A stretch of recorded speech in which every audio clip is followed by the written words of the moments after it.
What is it that they're not telling you about healing? If you're someone who is tired of the same hurtful experiences or waking up each day with dread rather than being able to experience the possibilities of life, then I want you to stay with me because I am talking about what they won't talk about in relationship to healing. What they're not telling you about healing is really where your power is at. So I want you to listen because I have a story for you. I want to start out with this research article that really inspired me, and I want to inspire you. So listen up. So there was this lab research experiment that was done on lab rabbits. And in this experiment, the whole purpose of the experiment was to prove that rabbits that ate an unhealthy, fatty diet would develop heart disease. And so there were these two groups of lab rabbits. There was this two groups of lab rabbits. One of them ate the regular rabbit diet, and the other group of lab rabbits ate high cholesterol, high fatty foods. And this research did prove what is suspected. It proved that these lab rabbits that ate the fatty foods developed high cholesterol, they developed heart disease. And so these were lab rabbits that became sick from the foods that they ate. But taking this a step further, what wasn't expected to happen in this research came from what the lab technicians did. So there were two lab technicians. They had one half of the rabbits that had the heart disease, and the other lab technician had the other set of rabbits that had the heart disease. And so one of the technicians, when she would come in to work with her rabbits, they were on the lower level, and she would take them out of the cage. She would open the cage, she would take them out of the cage, she would play with them, she would talk to them, she would rub them, put them on her lap, hug them.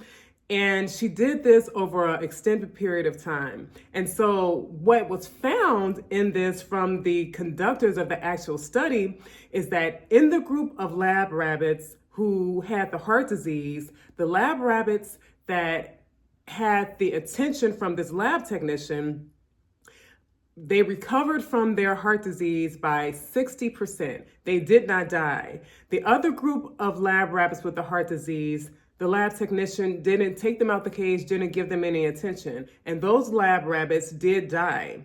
And so this was so interesting to the particular conductor of this study that they wanted to take it a little bit further. And so they took it further by giving more attention to these rabbits as they were dealing with them and how they were giving them attention and showing them love, imparting love onto them. And in the ultimate study, it did consistently show that these lab rabbits that had the attention healed by 60% when it came to the heart disease, and they did not die. So what's the purpose of me telling you about this? It is beyond what we can be dealing with in our physical. There is this energetic power in healing. And we could talk about this by looking at these frequencies. So there's the frequency of love.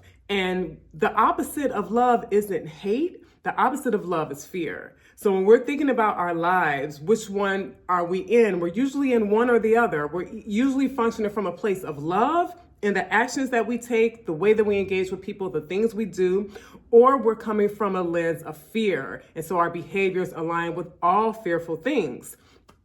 But this love versus fear energy is something for us to learn from. So if we know that love heals, then being in a space of love is going to be more beneficial because love is this thing that is expansive that we can really think about. When we think about these lab rabbits, they were opened up to a world of love and attention. They were taken out of this tiny cage.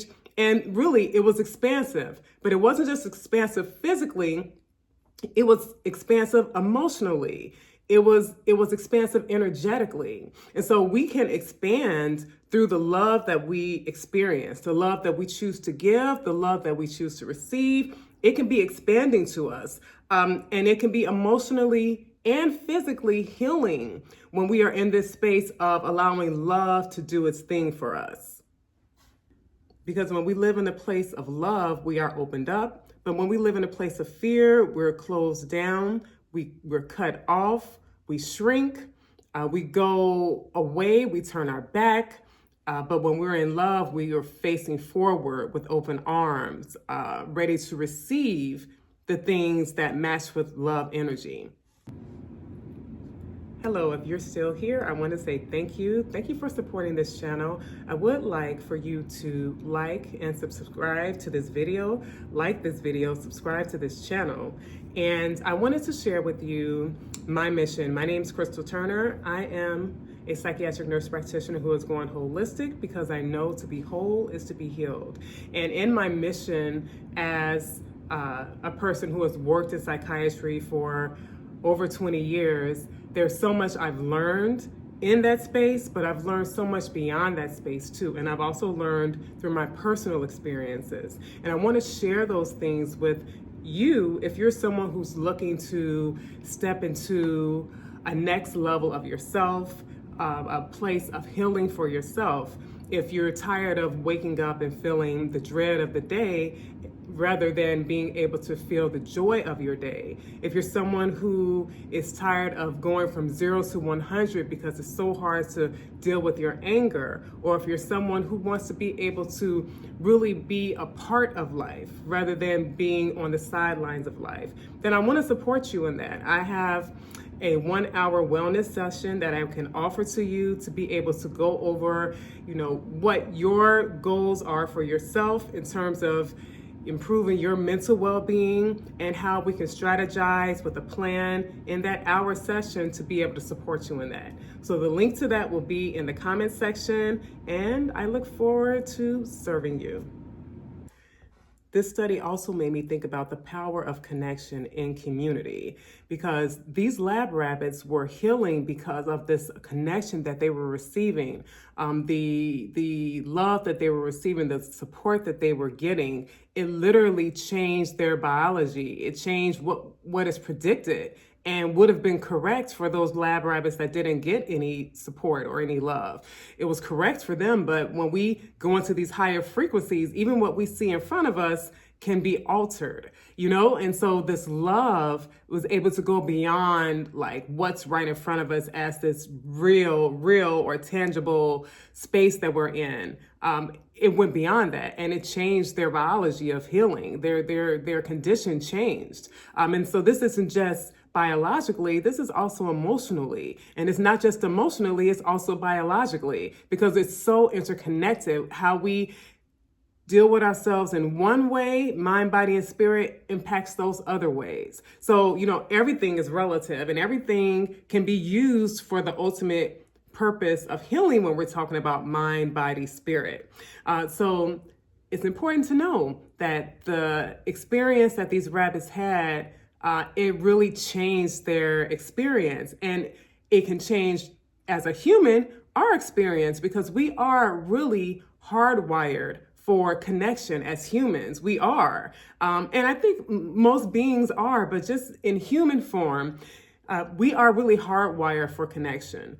So being too much of anything can be hurtful. So if we're completely cut off because we're afraid, or, we're disappointed, or we're hurt, in the long run, that hurts us more than being connected.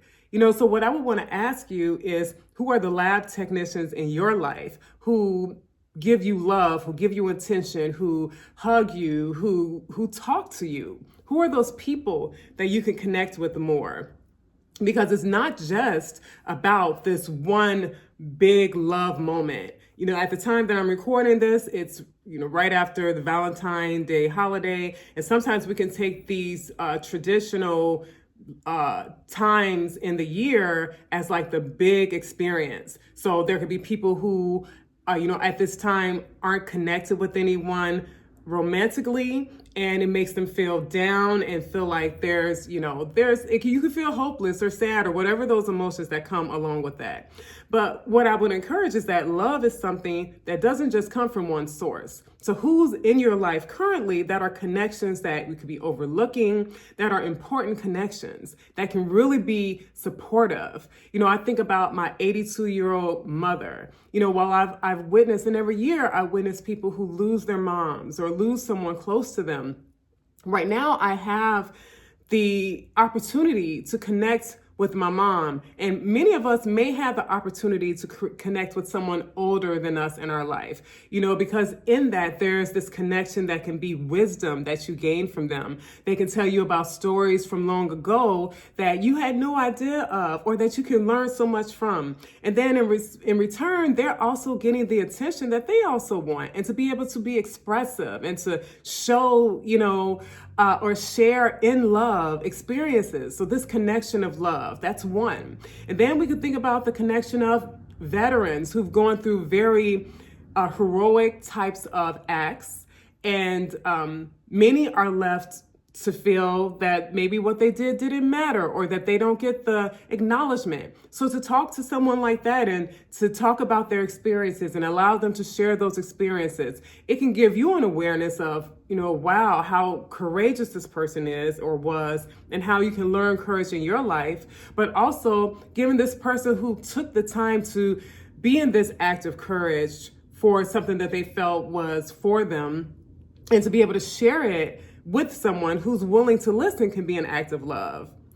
Or we could talk about our young little ones who are in their imagination all the time. And we can be with them and play with them and bring back that childlikeness in us, and them feel like they have someone who appreciates engaging in the imagination, and find love there. There's so many ways that we can find love when we are people who are wired for connection. We don't have to connect because of fear. We can connect because of love, and that love is healing. So some takeaways that I want you to remember is that love doesn't have to be in the huge moments. It can be in the small, everyday opportunities for connection that really can impact someone in a major, major way.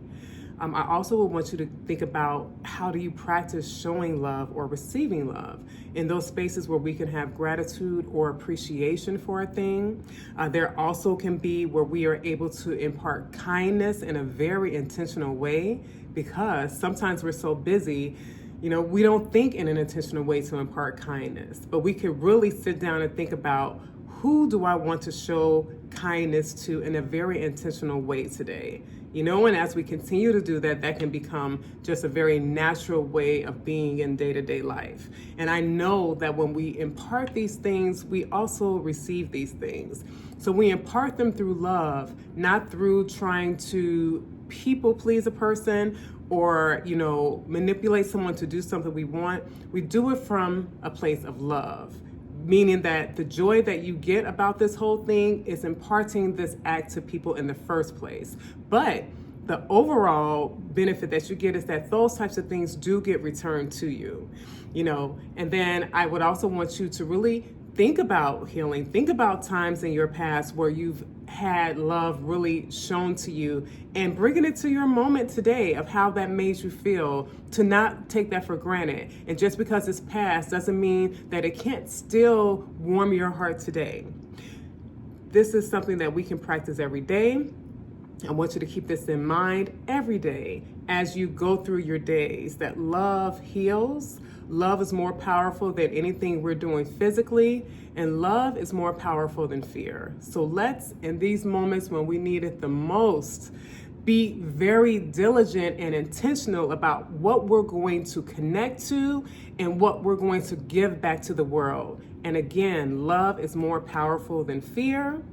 And I want to say that from the bottom of my heart, and with love to you. I hope that today and every day is bringing you something that's contributing to your growth and your development. And I'll see you in the next video. Take care. Bye.